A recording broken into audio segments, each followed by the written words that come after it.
आपण हे आंबट चिंच कोथळीचे आंबट चिंच त्यांना चिंच चालून घ्यायचे आहेत. त्याच्यानंतर आपण काय बनवायचं आहे ते दाखवणार आहे. आपण लसूणची चटणी घालायची आहे.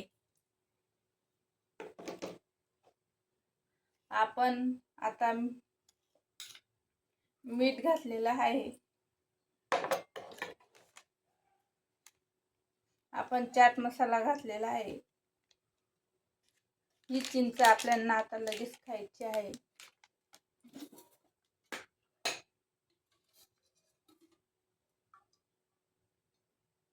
आपण आता तेल घालायचं आहे.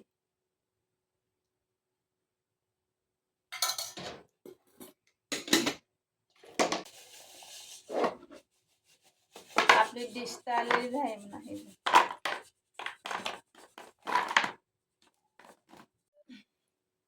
आपली चिंच तुम्हाला कशी वाटलेली आहे ते कमेंट मध्ये नक्की सांगायचं आहे. सांगायला विसरायचं नाही आहे. आपण